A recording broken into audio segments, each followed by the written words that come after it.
Hello, good morning student. देखो, आज हम बात करेंगे चैप्टर नंबर 5 पे बात करेंगे।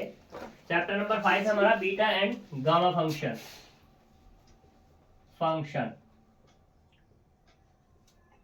हमने पीछे प्रीवियस बात की थी, चैप्टर नंबर 1 पे बात की थी। आज हम बात करें चैप्टर नंबर 5 पे। उसका कारण है, जो हमारे बच्चे हैं ये इनका चैप्टर नंबर 1 और 5 का इंटरनल है, तो इंटरनल में ही आएगा। उसके बाद से हम कंटिन्यू करेंगे चैप्टर नंबर 5 की जगह फिर हम लौट के आएंगे फिर 2 पे 3 पे, मतलब इस तरीके से हम चलते हुए आएंगे। तो करेंगे हम सारा का सारा ही। ये है यहाँ पर functions. Beta and gamma function बहुत इजी है, बहुत आसान है। ठीक, सबसे पहले हम बात करते हैं यहाँ पर बीटा फंक्शन। दिखाना पहले क्या है, बीटा है गामा। पहला है हमारे पास beta function. Beta function, beta function है क्या, इसके बारे में देखते हैं। देखो, द डिफाइनाइट इंटीग्रल, इंटीग्रल वो है हमारे पास 0 to 1 x की पावर m-1 और 1 माइनस एक्स की पावर n-1 dx। ये हमारे पास है एक इंटीग्रेशन जो कि कैसा है, डिफाइनाइट है। यहाँ पे अगर बात की जाए तो ये जो m है ये ग्रेटर है किससे, 0 से, और n ग्रेटर है ये भी कितना, 0 से। ठीक, जब m और n की बात हो गई कि ग्रेटर है तो इसका मतलब क्या होगा, दोनों के दोनों पॉजिटिव हो गए। अब ये पॉजिटिव है तो इन पॉजिटिव की अगर वैल्यू देखी जाए m और n की, तो यहाँ पर इंटीजर हो सकती है और फ्रैक्शन हो सकती है, दोनों में से कुछ भी हो सकती है। ठीक, is said to be beta function, या इसको दूसरे नाम से भी जाना जाता है आयलर फंक्शन।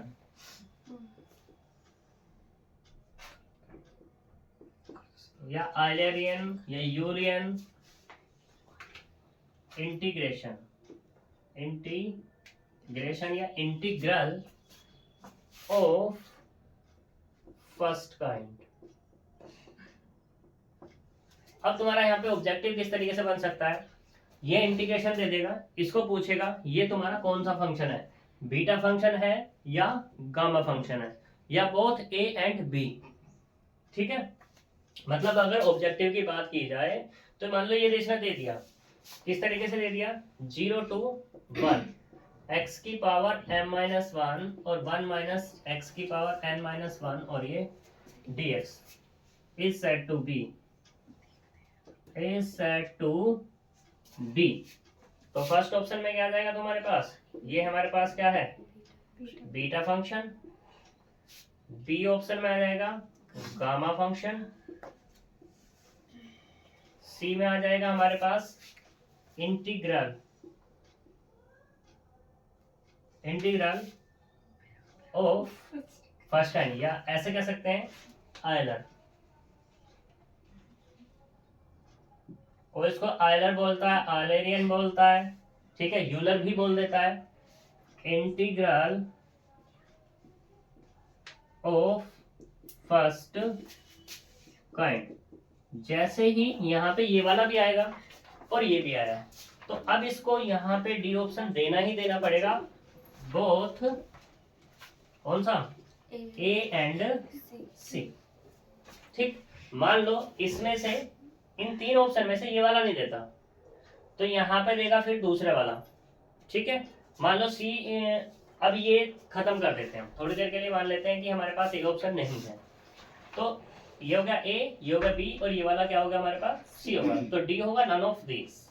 तो इस तरीके से उसे ऑप्शन बनाने में कुछ भी ऑप्शन बना सकता है।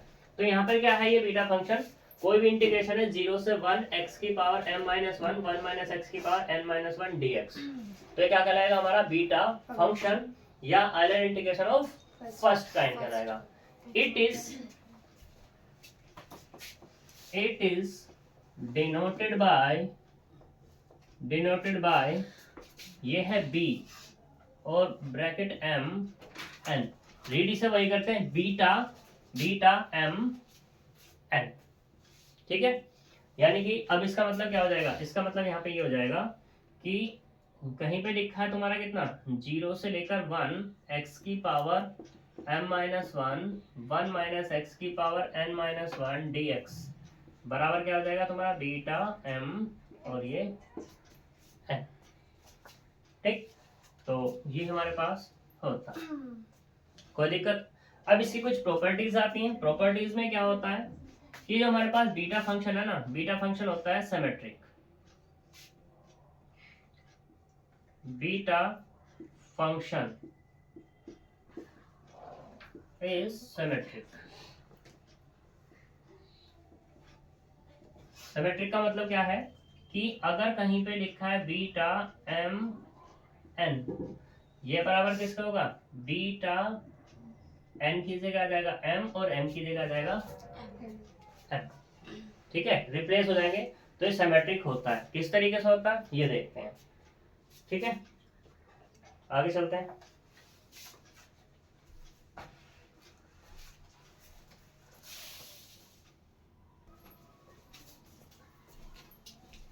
देखो सिमेट्रिक है, beta M N is equal to beta N M, ये कैसे आएगा, देखो वी हैव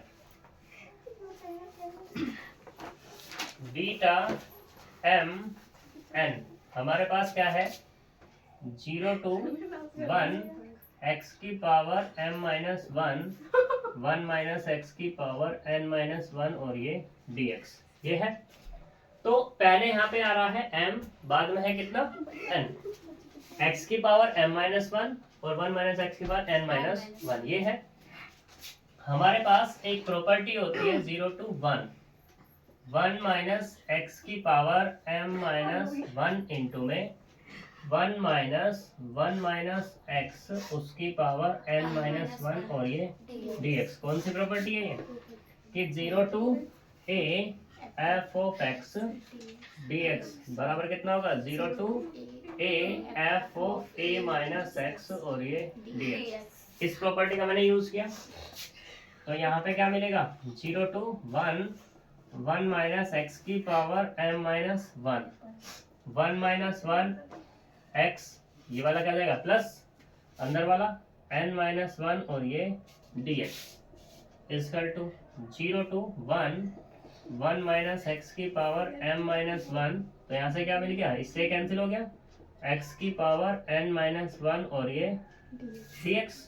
इसको हम कैसे लिख सकते हैं, 0 to 1 x की power n minus 1 into 1 minus X की पावर m माइनस 1 और ये dx।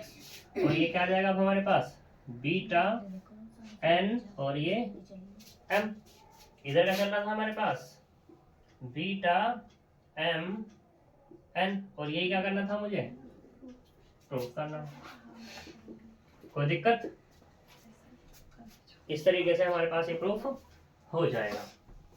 फिर इसकी कुछ और प्रॉपर्टीज है,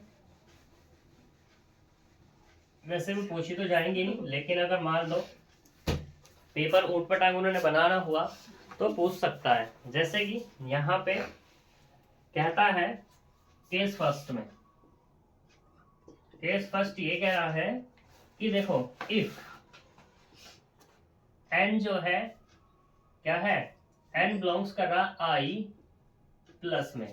i प्लस का मतलब यहाँ पे ये है कि पॉजिटिव इंटीजर, या तो पूरा लिख दो पॉजिटिव इंटीजर, n हमारे पास क्या है पॉजिटिव इंटीजर है, m हमारे पास यहाँ पे बताया नहीं गया कि वो पॉजिटिव इंटीजर है या फ्रैक्शन है, ठीक है। तो यहाँ पे बीटा के बारे में पूछ रहा है कि बीटा m n हमारे पास क्या है, 0 to 1 x की पावर m माइनस 1 और 1 माइनस एक्स की पावर n माइनस 1 dx क्या ओपन होगा। तो ये जो ओपन होगा बीटा एम एन, वो ओपन होता है यहाँ पर 1 अपॉन में m plus 1 m plus 2 dot dot m plus n और माइनस के 1। ये इसने एक फॉर्मूला बना दिया कि बीटा एम एन हमारा ये ओपन होगा। कब होगा, जब हमारे पास n क्या है, पॉजिटिव इंटीजर है, ठीक, और m क्या है हमारे पास, इंटीजर नहीं है, ठीक है, m हमारे पास इंटीजर नहीं है क्योंकि इसने इस पे बात कर दी है। तो मैंने दूसरा क्वेश्चन में भी लिखा था कि m ग्रेटर है किससे, 0 से, और n ग्रेटर भी क्या है, 0 से। जब ग्रेटर की बात आ रही है और वहां पे क्या बात होगी, दो चीज बात ये होगी कि m हमारा पॉजिटिव तो है ही है, इंटीजर हो सकता है या फ्रैक्शन हो सकता है, ठीक है। ऐसे हमारा n है, फ्रैक्शन हो सकता है और इंटीजर हो सकता है, इसलिए यहाँ पे कहते हैं कि n इंटीजर है तो ये ओपन होगा हमारा, ठीक है। जैसे यहाँ पर अब क्वेश्चन कैसे यहाँ पे बन सकता है, क्वेश्चन इस तरीके से बन सकता है कि मैं ले लूं यहाँ पर इफ m बराबर कितना, 2 ले लूं, ठीक है, क्योंकि n की सॉरी 2/3 ले लो चलो, और n बराबर क्या ले लो यहाँ पर 1 ले लो। उस केस में हमारे पास क्या मिलने वाला है, तो देखो यहाँ पर क्या मिलेगा कि बीटा कितना 2/3 और n बराबर कितना है 1 बराबर 1/m कितना है 2/3 प्लस 1 कितना 2/3 प्लस 2 डॉट डॉट कितना 2/3 प्लस 1 और माइनस के, ये ओपन हो जाएगा, ठीक है। यहाँ तक कोई दिक्कत। फिर इसी में वैसे आज तक बने नहीं है, ये ऑब्जेक्टिव बना नहीं है। दूसरे वाला है यहाँ पर कि m पॉजिटिव हो जाए तो उस केस में क्या आ जाएगा हमारे पास, उस केस में हमारे पास क्या हो जाएगा, एक चीज की यहाँ गड़बड़ हुई है कि यहाँ पे जो फॉर्मूला है वाला, इसमें लिखा है यहाँ पर n-1 फैक्टोरियल, ठीक है, तो 1 - 1 फैक्टोरियल हो जाएगा, n-1 फैक्टोरियल है, तो 1 - 1 0 आ जाएगा। हाँ 0 फैक्टोरियल, अंत 0 नहीं आएगा, 0 फैक्टोरियल 1 होता है, आई बात समझ में, ठीक है, क्योंकि ये इसने गलत किया हुआ है। फिर आगे चलते हैं। अब मान लो यहाँ पर इसमें किसकी बात कर रहा था, ये n की, तो क्या मिला मुझे, ये वाला फॉर्मूला मिला। अब ऐसे ही m पॉजिटिव हो जाए हमारे पास इंटीजर, तो क्या हो जाएगा, n की जगह m रिप्लेस, n की जगह क्या हो जाएगा, m रिप्लेस हो जाएगा। यहाँ तक कोई दिक्कत।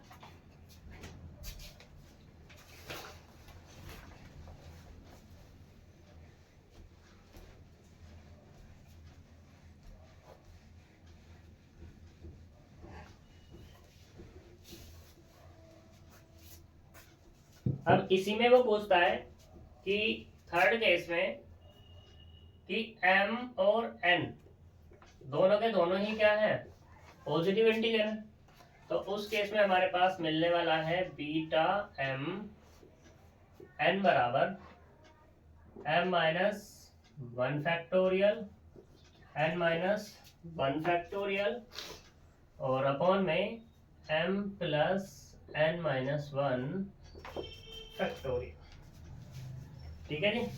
यहाँ तक कोई दिक्कत नहीं। चलो आगे चलते हैं। फिर हम इसी में क्वेश्चन पे बात करते हैं कि क्वेश्चन किस तरीके से तुमसे पूछा जा सकता है। तो एक एग्जांपल दिया हुआ उसने 0 to 1 x की पावर m और 1 माइनस एक्स स्क्वायर की पावर n dx। इसने यहाँ पे कहा कि m ग्रेटर -1 और n ग्रेटर भी -1। अब देखो हमने अभी एक फॉर्मूला लिखा था ये वाला कि बीटा m n बराबर कितना 0 to 1 x की पावर m 1 माइनस एक्स की power n sorry n-1 dx। और यहाँ पे क्या था हमारे पास कि m ग्रेटर 0 और n भी ग्रेटर 0। इंटीग्रेशन हमारा कुछ भी दिया रहा है, हमें उससे कोई लेना देना नहीं है। जैसे मान लो यहाँ पे ये इंटीग्रेशन दिया तो तुम सोचोगे भाई यहाँ पे इंटीग्रेशन हमें ये दे दिया, तो हमारे पास क्या m ग्रेटर -1 और n ग्रेटर -1, ये जो कंडीशन दे रहा है ना, है तो ये सही, लेकिन साथ में इसके डिफाइन इसलिए कर रहा है जिससे बच्चा कंफ्यूज हो जाए। कंफ्यूजन कहाँ पैदा होगी कि भाई हमने देखा यहाँ पर कि m ग्रेटर है 0 से और n ग्रेटर है किससे 0 से। अब इसी से मुझे एक चीज और याद आई कि यहाँ पर एक क्वेश्चन ऐसा भी बन सकता है, ऑब्जेक्टिव क्वेश्चन की अगर हम बात कर लें तो जब बात आई है जुबा पे तो बाहर आएगी भी। तो ये है हमारे पास 0 to 1 x की power m minus 1 minus x की power n minus 1 dx is valid या ट्रू। ठीक है, वैलिड किसके लिए होगा? A option. यहाँ पे हम कह सकते हैं इफ, यहाँ पे क्या है, beta M N is equal to this is if M N पूछेगा वो क्या है, तो पहले हमने कह दिया कि m greater 0 n less than 0। B option में कह रहा है कि m ग्रेटर 0 और n भी ग्रेटर 0। सी ऑप्शन में कह रहा है कि m लेस देन 0 n भी लेस देन 0। डी ऑप्शन में कह रहा है कि m लेस देन 0 और n ग्रेटर 0। यानी कि पूरा का पूरा फॉर्मूला तो वही दे दिया। अब इसने क्वेश्चन पे बाउंडेशन कहाँ लगाई कि ये m और n पे, m और n के बारे में जानना चाह रहा है कि m और n यहाँ पे क्या होने वाले हैं। तो हमने जब डेफिनेशन बताई है तो उसमें क्या है हमारे पास, कौन सा सही है? B option is right. यहाँ तक कोई दिक्कत? अगर क्वेश्चन तुम्हें थोड़ा सा डीपली वो जाएंगे तो डीपली इस तरीके से ही हो जाते हैं, नहीं तो मैक्सिमम क्वेश्चन तुम्हें क्या देगा, वो फॉर्मूले देगा। अब क्वेश्चन के पैटर्न में फॉर्मूले में होगा क्या, देखो 75 है ना, 75 आएंगे, 75 क्वेश्चन है। ठीक, 75 को मैं 100 से कन्वर्ट करता हूँ। इंटरनल में तो जितने भी आएंगे आएंगे तुम्हारे, इंटरनल में तो कर ही होगे। ठीक है, ये हमारे पास 100 है। ठीक है, इसका रेशियो ये होता है कि तुम्हारे पास 50 क्वेश्चन वो होंगे जो तुम थ्योरी पढ़ रहे होंगे, और थ्योरी में मैक्सिमम डेफिनेशन प्लस फॉर्मूले, ये 50 वो होंगे जिन्हें तुम देख के ऐसा कर दोगे, टिक मार दोगे। बचते हैं उसमें 20 क्वेश्चन। 20 क्वेश्चन जो है, मतलब 20% जो है, परसेंट ले लो यहाँ पर। ठीक है, ये 100%। तो उसमें क्या होगा, 20% में इस तरीके से सोचने समझने वाले होंगे, तो घुमा फिरा कर दोगे। बचते हैं हमारे पास 30% क्वेश्चन। 30% क्वेश्चन वो होगा जो सोल्व करने वाला होगा। अब इस 30% सोल्व करने वाले में ये 20% को ऐसे डाल सकता है सोचने वाला, प्लस और थोड़ा कैलकुलेटिव कर सकता है वो। यानी कि कहने का मतलब क्या हुआ, 100 में से 50, यानी कि आधे तो तुम्हारे ऐसे आएंगे जिन्हें तुम देख के टिक कर दोगे।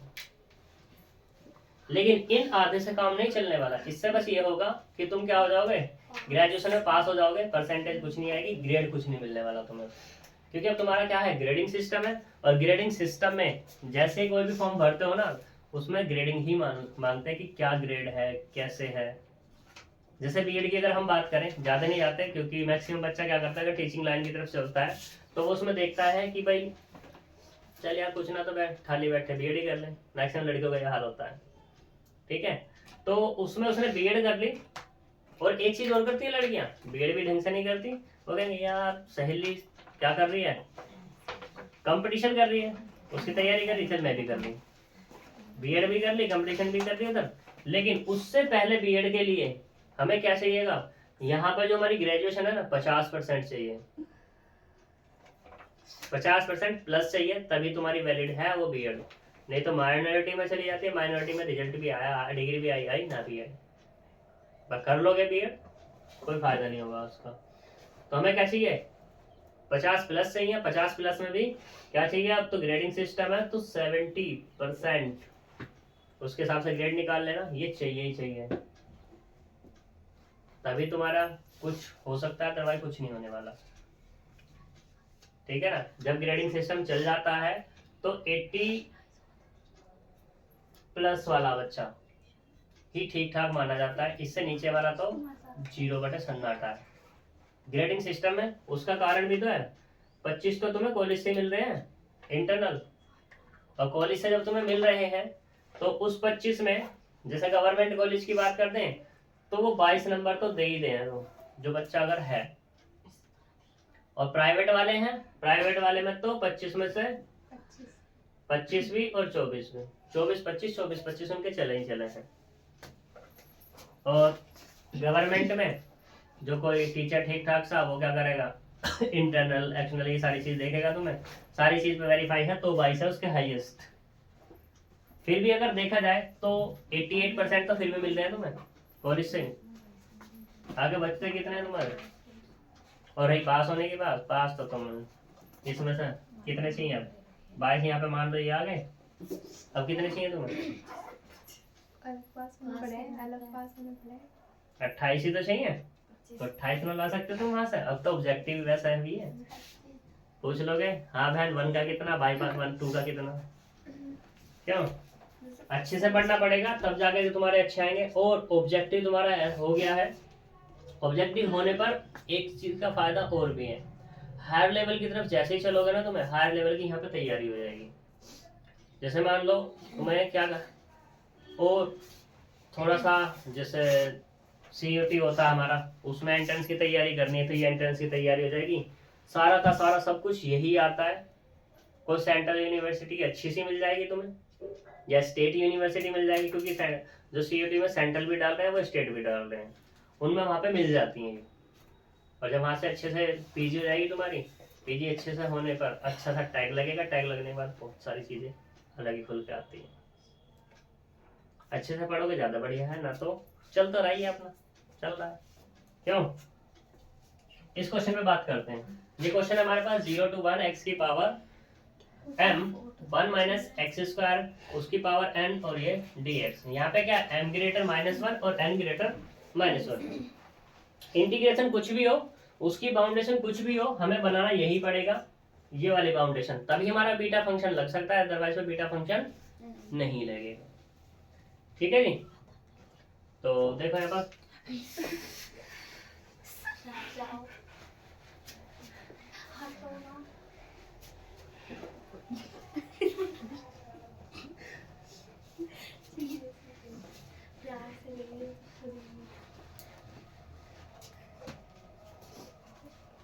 देखो इसको और इसको कंपेयर जब करेंगे तो यहाँ पे क्या x की पावर m, यहाँ पे क्या x की पावर m -1 आ जाएगा, कोई दिक्कत वाली बात नहीं है। लेकिन यहाँ पे क्या 1 माइनस एक्स, यहाँ पे कितना 1 माइनस, इसको हमें खत्म करना पड़ेगा। वो खत्म कैसे होगा देखो यहाँ पर, तो इसको हम i कह दें, i बराबर कितना 0 to 1 x की power m 1 minus x square उसकी पावर n और ये dx, इसे हमने डाल दिया 1।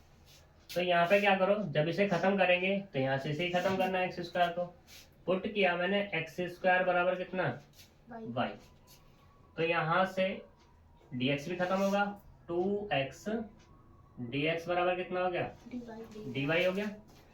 हमें तो वैल्यू किसकी चाहिए x की, तो x बराबर कितना होगा y की power 1/2।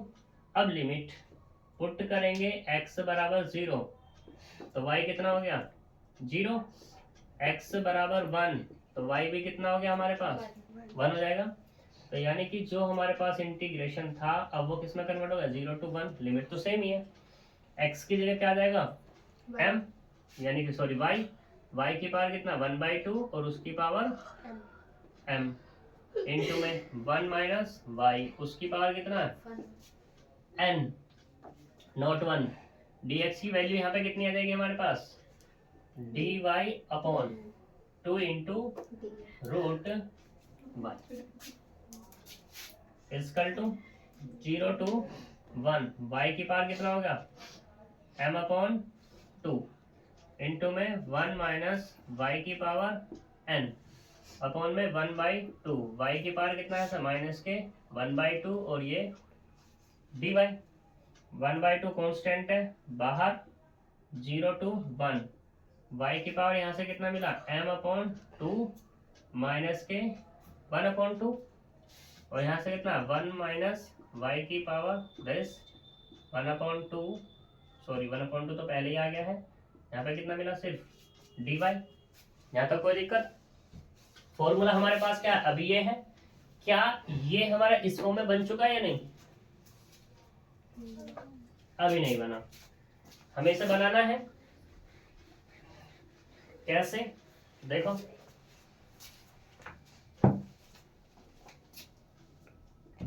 I is equal to 0 to 1, 1/2 बाहर है, y की पावर m/2 माइनस के 1/2 प्लस 1 कर दो और -1, कोई फर्क पड़ रहा है? कुछ नहीं फर्क पड़ रहा। 1 माइनस y की पावर n प्लस 1 कर दो, -1 कर दो, कोई फर्क पड़ रहा है? अभी कोई फर्क नहीं पड़ रहा। तो यहाँ से कितना आएगा? 1/2, 0 to 1, इसको इसमें ऐड करेंगे, कितना आएगा? 1/2 आ गया। m/2 प्लस 1/2 माइनस 1 और 1 माइनस y की पावर n प्लस 1 और -1 और ये dy equals to 1/2, 0 to 1, y की पावर एलसीएम ले लो, m प्लस 1/2 -1, 1 माइनस y की पावर n प्लस 1 -1, इसको ऐसे लिख लो, n प्लस 1 और माइनस के 1 dy। कोई दिक्कत? इसके इससे कंपेयर कर लो बस। यहाँ पे क्या है? m था, तो m की जगह क्या? m plus 1/2। यहाँ पे क्या? n है, n की जगह यहाँ पे क्या है? n plus 1। तो क्या मिल जाएगा? सिर्फ ये बीटा m प्लस 1/2 और n प्लस 1, क्योंकि बीटा की फॉर्म में चाहिए तो ये आंसर आ जाएगा हमारा। यहाँ तक कोई दिक्कत? इस तरीके से यहाँ पे क्वेश्चन सारे के सारे करने होंगे। आगे चलते हैं।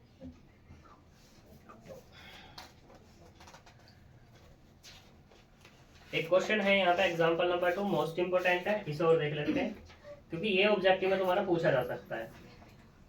फिर इसी में है एक और चलते हैं।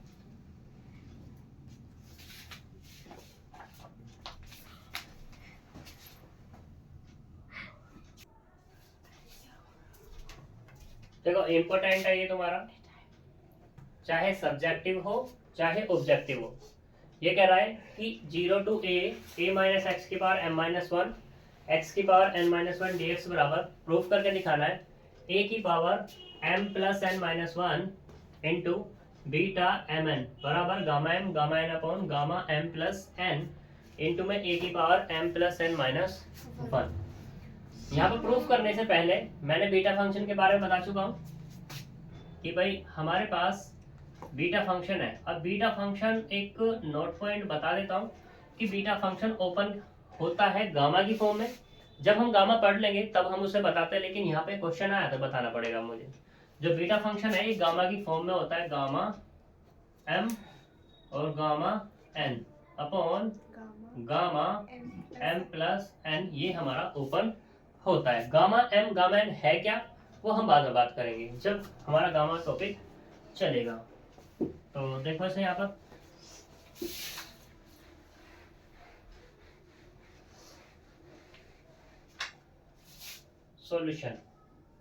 सॉल्यूशन में यहाँ पे हम लेट कर रहे हैं कि i equal to 0 to a minus X की पावर m-1 और x की पावर n-1 और ये dx, इसे मैंने डाल दिया 1। जैसा हमने पहले किया था वैसे ही करेंगे, पुट करेंगे। ध्यान में सिर्फ क्या रखना है तुम्हें? ध्यान में रखना है बीटा फंक्शन, वो क्या है? 0 to 1 x की पावर m-1 1 माइनस एक्स की पावर n-1 और ये dx, ये बीटा mn, ये ध्यान में रखना है। इसी को मुझे यहाँ पे बनाना है। अब यहाँ पे है क्या? x की पावर n-1 तो है, लेकिन यहाँ पे क्या आ रहा है हमारे पास? 1 की जगह क्या आ रहा है? a आ रहा है, तो इसे a बनाना है। तो मैंने यहाँ पुट किया x बराबर a y। जब a y पुट करेंगे तो dx किस में कन्वर्ट हो जाएगा? a dy में कन्वर्ट हो जाएगा। फॉर लिमिट पे चेंज होता है या नहीं देखते हैं। लिमिट x बराबर जब 0 तो यहाँ पे रखोगे 0 equals to a into Y, तो y बराबर कितना मिलेगा? 0। x बराबर a, तो a बराबर a इंटू वाई, तो y की वैल्यू कितनी मिल गई? 1 मिल गई। तो लिमिट क्या हो गई अब हमारी? 0 to 1। लिमिट y बराबर हो गया हमारा यहाँ पर 0 to 1। तो यूज करो i equal to 0 to 1 use कर लो किसमें, यूजिंग इन 1 में। तो 0 to 1 हो गया। ए हमारा एज इट इज है, एक्स की जगह क्या हमने रखा है ए वाई, उसकी पावर कितना m माइनस 1, और यहाँ पे कितना ए वाई उसकी पावर n माइनस 1, dx की जगह कितना आएगा ए dy आ जाएगा, कोई दिक्कत, इक्वल्स टू 0 to 1, ए पूरे में से कॉमन कर लो इसमें से, तो यहाँ से क्या मिलेगा 1 माइनस वाई, और उस पूरे की पावर कितना m माइनस 1। इसको हम कैसे लिख सकते हैं n माइनस 1 और y की पावर n माइनस 1, a की पावर 1 और ये dy, कोई दिक्कत। तो यहां से क्या मिला i इक्वल्स टू 0 to 1, ये मल्टीपल में पहुंच गया, तो इसको हम क्या लिख लें a की पावर m माइनस 1, और यहाँ पे कितना है 1 माइनस वाई को क्या लिख लेंगे हम 1 माइनस वाई ही जाएगा, उसकी पावर m माइनस 1, और यहाँ से कितना है a की पावर n माइनस 1, y की पावर n माइनस 1, a की पावर 1 और ये dy, कोई दिक्कत, इक्वल्स टू 0 to 1, a की पावर कितना हो गया m minus 1 plus n minus 1 और प्लस के 1, और यहाँ पे कितना y 1 माइनस वाई की पावर m माइनस 1 और y की पावर n माइनस 1 dy। इसको सिंप्लीफाई करेंगे तो कितना 0 to 1, a की power m plus n minus 1, यही तो बचा, और यहाँ से कितना y की पावर n माइनस 1 और 1 माइनस वाई की पावर कितना m माइनस 1 और ये dy। फॉर्मूला किसमें हमारा x में, लेकिन आया किसमें by change of scale property से x बराबर y के प्रॉपर्टी होती है हमारे पास, उसको हम क्या लिख सकते हैं a की power m plus n minus 1 और 0 to 1 x की पावर n माइनस 1 और 1 माइनस x की पावर कितना आएगा m माइनस 1 और ये dx, कोई दिक्कत, बन गया बीटा फंक्शन। तो क्या होगा a की power m plus n minus 1 और ये कितना हो गया बीटा mn कह दो या nm कह दो, बात तो वही है, ठीक है। और अभी मैंने तुम्हें बताया बीटा के बारे में, बीटा किसका फॉर्मूला है इसका, पहली कंडीशन तो ये वाली डन हो गई, और दूसरा जब उसको ओपन कर देंगे तो दूसरी वाली डन हो जाएगी हमारी, कोई दिक्कत यहाँ तक, यानी कि a की power m plus n minus 1 और ये कितना गामा n अपॉन में गामा m प्लस n, कोई दिक्कत। ऑब्जेक्टिव कैसे बनेगा, ऑब्जेक्टिव है तो क्वेश्चन हमारा ये, अब ऑब्जेक्टिव में कैसे कर सकता है, इसकी वैल्यू पूछ लेगा व्हाट वैल्यू, तो एक ये दे सकता है, मान लो पहला ऑब्जेक्टिव बनता है, एक ये वाला देगा एक ऑप्शन में और एक ऑप्शन में देगा ये वाला, तो तीसरा ऑप्शन उसे क्या देना पड़ेगा, एक एटलीस्ट देना पड़ेगा बोथ ए एंड बी, ठीक है। फिर मान लो बोथ ए एंड बी नहीं देता तो तुम्हारा क्वेश्चन हो जाना है गलत, क्योंकि यहाँ ऑब्जेक्टिव है मल्टीपल में से, जो हमारे पास 4 है, 4 में से हमें क्या करना है सिर्फ एक सेलेक्ट करना है, लेकिन आंसर तो इसके दोनों ही है, तो वहां पर वो क्वेश्चन तुम्हारा हो जाएगा गलत, ठीक। तो मैंने तुम्हें बताया एक में तो आ गया, मान लो ए में तो आ गया ये वाला, बी में आ गया तुम्हारा ये वाला, तो सी में क्या देना पड़ेगा इसको बोथ, और डी में चाहे जो दे दे वो, ऐसा भी कह सकता है none of this, none of this, ये भी तो बोल सकता है वो तुमसे, ठीक है। अब मान लो मैं जैसा तुम्हें बता रहा था कि भाई ये दोनों ऑप्शन है लेकिन ये वाला नहीं है, तो क्वेश्चन रॉन्ग हो जाएगा, क्योंकि यहाँ पर तुम्हारे पास मोर देन वन ऑप्शन वाला क्वेश्चन नहीं है, सिर्फ क्या है ऑप्शन एक वाला है, ठीक है। जब और एक चीज जब यहाँ पे आई है तो भाई मान लो सपोज करो क्वेश्चन गलत हो जाता है, तो फिर कैसे करना है, तो तुम देखो ऐसा देखना कि दोनों में से सही कौन सा है, सही तो तुम्हें पता है ये वाला भी सही और ये वाला, तो दोनों में से कोई एक आंसर लगाना, जब दोनों में से कोई एक आंसर लगाओगे तो उसमें क्या हो जाएगा तुम्हारा दोनों ही सही है, अब क्वेश्चन हो चुका है वो गलत क्योंकि उसने बोथ वाला तो ऑप्शन नहीं दिया, तो तुम्हें मार्क्स मिलेगा 100%। अच्छा बोथ वाला ऑप्शन ना हो तब, ठीक है, सही वाला लगाना, ऐसा मत लगाना नन ऑफ दिस, उस पर नंबर नहीं मिलेगा, तो बी वाला लगाना चाहिए, कोई सा लगा दो कोई दिक्कत नहीं है, ठीक है ना, क्योंकि हमारे पास ऑप्शन में आ तो ये भी रहा है ये भी आ रहा है हमारे पास, क्यों जी कोई दिक्कत है तक, तो इसका ये बीटा गामा फंक्शन है, इसकी एक दूसरी फॉर्म भी होती है, उसे हम बात करेंगे। हो सके कल हम इसको खत्म कर दें टॉपिक को। ठीक है, तो मिलेंगे आप नेक्स्ट वीडियो में। Bye bye.